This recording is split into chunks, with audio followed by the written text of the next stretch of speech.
Welcome to this talk on autistic burnout or fatigue.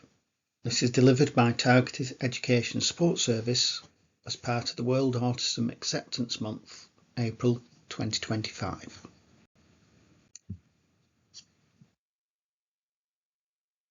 As always, we remind people about self-care. If anything is found to be triggering, please look after yourself, take a break, or seek help from others.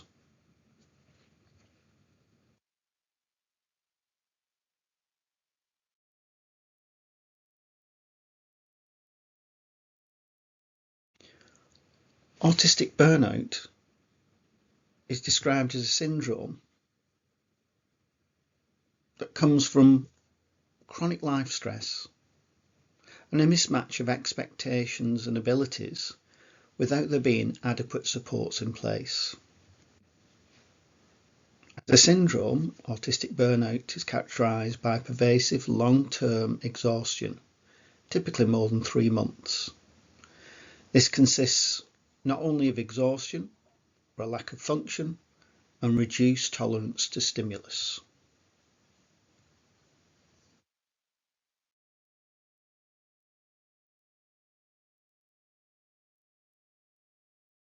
We think about autistic fatigue as being part of the cycle of autistic burnout. So in this visual by Dr. Alice Nichols, we can see that it starts with increased demands. These will be mentioned in future slides.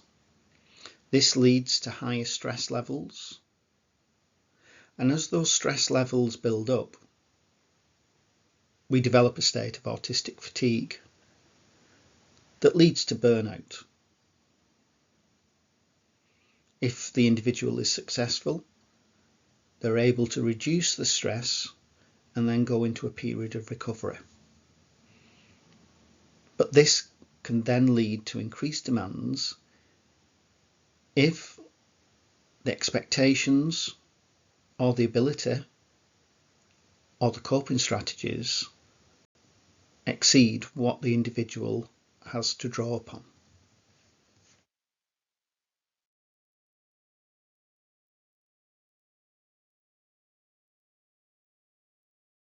When we think about autistic fatigue, there are many causes.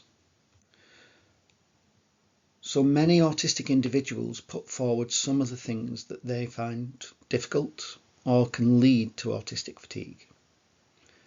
Starting with sensory overload. Not having access to situations or strategies where they can manage the sensory stimulus that's being inputted, or have the strategies to deal with it or to escape those situations. Dealing with social situations. In some cases, the expectations exceed the abilities to cope in those situations.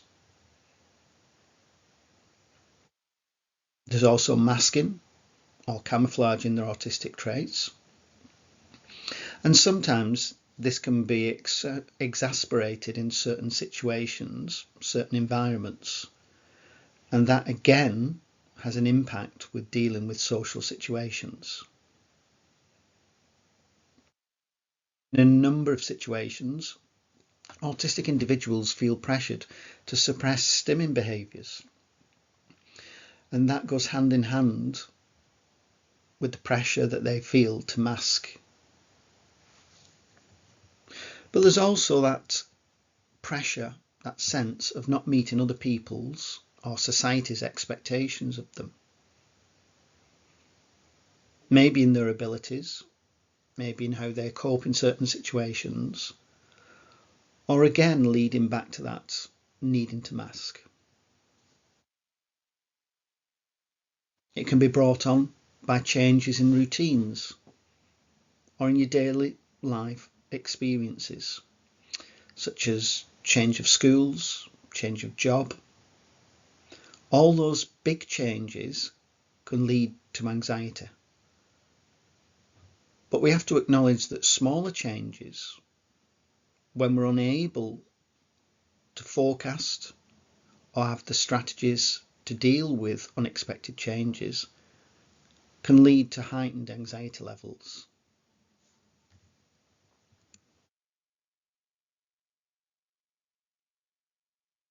It may be that as the anxiety levels increase, or the levels of autistic fatigue increase, children and adults are less able to recover quickly from autistic meltdowns.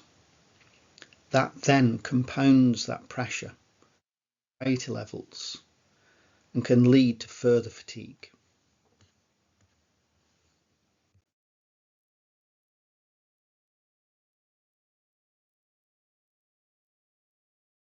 We also have to note the pressure of friendship groups. So there is a belief that autistic children, young people and adults don't require, need or want friendships, but this isn't true. When we talk about teenagers, we've also got to look at the work of Dr. Steve Peters. So in his work on the chimp paradox, he describes how the influence of the limbic system drives teenagers to have those firm friendships, the support of the troop, as he calls it. That adds an incredible amount of pressure onto teenagers. That drive that's there to form those firm friendships, to be part of that social group. But there's also then the pressure to conform to social norms, to fit in, to mask, to hide stimming behaviours, to live up to expectations. This can make the fatigue especially difficult for teenagers to deal with.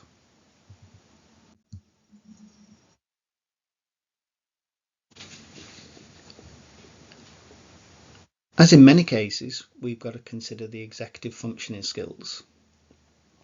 This is especially true for teenagers. So from a biological point of view, the brain is rewiring. It's preparing for adulthood. So their executive functioning skills are impacted by this. So as well as having to deal with the friendship groups, as well as every individual trying to manage anxiety levels from the various causes we've already said, teenagers are having to deal with that with reduced capacity in their executive functioning. Again, that increases the likelihood of autistic fatigue greatly in teenagers and young adults.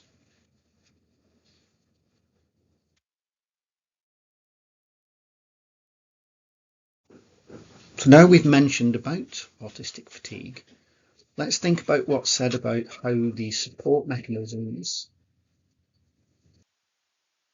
can be put into place to support an individual, to help them before they reach autistic fatigue, or to support them during this cycle.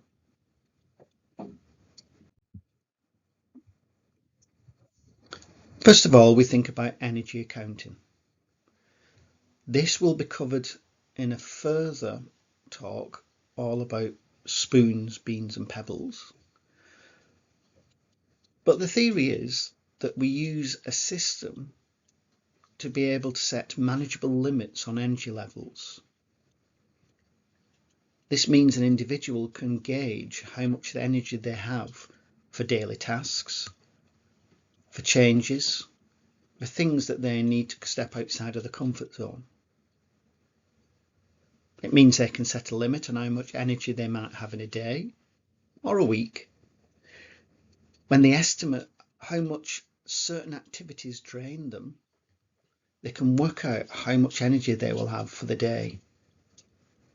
They can map and plan out, can balance activities and energies over the day or week to try and manage those stress limits. But knowing how much energy is left, knowing that we might have depleted our batteries, then supports us in having a plan to build in extra time to relax and recover.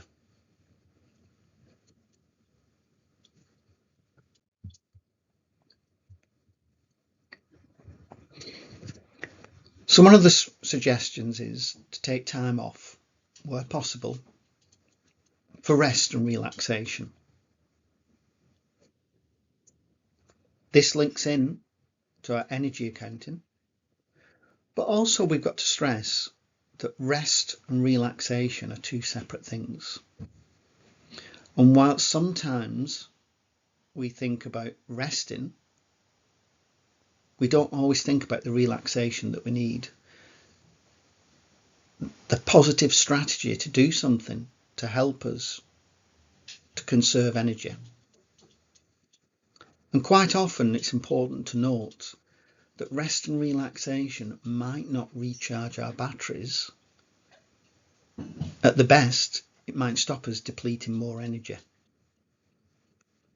It is being aware of what are high stress situations, but also looking about what can re-energise, maintain levels, or promote relaxation.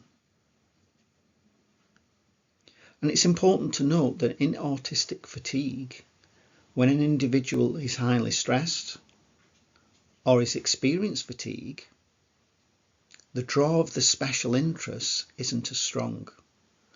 So it isn't always going back to the special interests.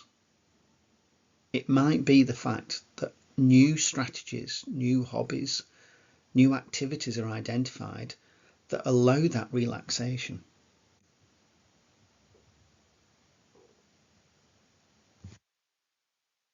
Building in strategies to cope with stress, manage anxieties, keeping track of workload, pressures, expectations, using those energy accounting systems to be able to communicate to others,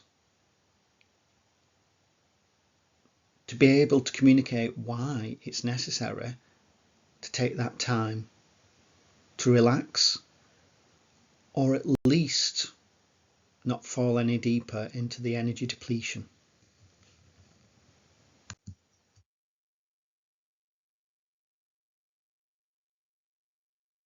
As we've mentioned, part of the pressure is feeling like they have to mask all the time, especially in public, at work, or at school. And as we've mentioned, this is also suppressing the urge to stim. And many times, the masking or camouflaging, suppression of stimming behaviours can increase the anxiety levels. It might not be apparent at the time, but that will build up. So for children and young people, it's especially important to factor in times during the day when they don't have to mask, when they are able to stim, when they can access special interests, when they feel comfortable and safe to express themselves as being autistic, to not have that expectation. And that's important for schools to consider. So often at unstructured times, the drive is to put in plans, structure, support, mentors. And what this does is reduce the amount of time that an autistic pupil has to be themselves. Again, increasing that pressure, increasing that fatigue. We have to have points in the day where they can be themselves. And if we don't give those options, then they take that stress and anxiety home with them. And whilst they might release at home, they might vent, they might find a way of dealing with it, those pressures, those stresses, those anxieties will build up over time.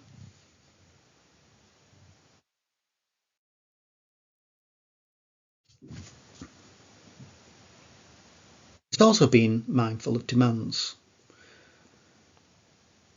Sometimes reducing the level of demands reducing expectations.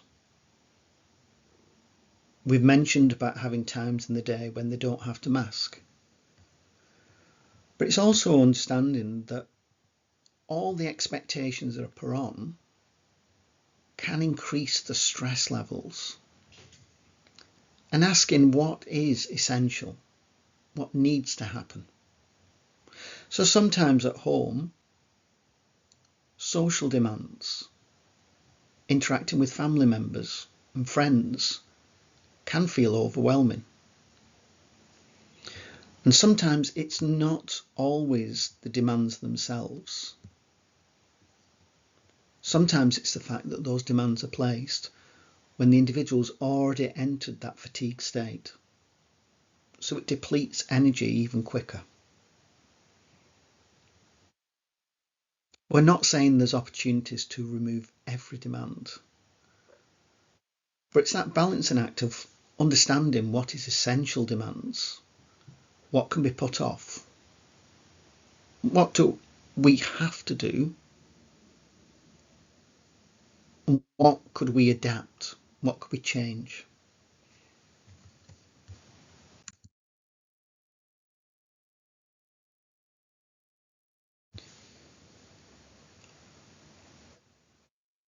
And there's also the ability, the chance, the opportunity to connect with others. So we've mentioned that living up to expectations and demands can drain an individual. However, connecting with others, especially other neurodiverse pupils, can support them in the fact that they are connecting with others without the need to explain or to mask or to live up to expectations. And sometimes when we consider mentoring systems, we don't always consider the neurotypes of the mentors. Sometimes when supporting and helping with fatigue, we have to consider who those connections can be.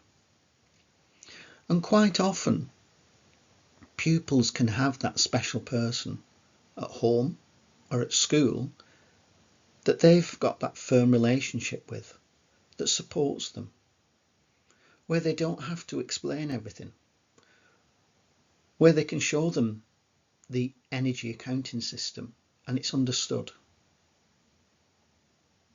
They can have certain strategies in place, but they don't have to explain why those noises, those light levels, those clothes are overwhelming at the time.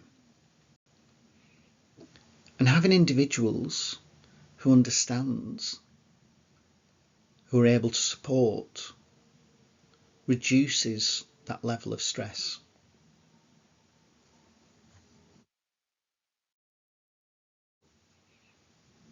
And thank you for your time in listening to this. This links in to our energy accounting talk that we hope you access as part of the World Autism Acceptance Month for April 2025.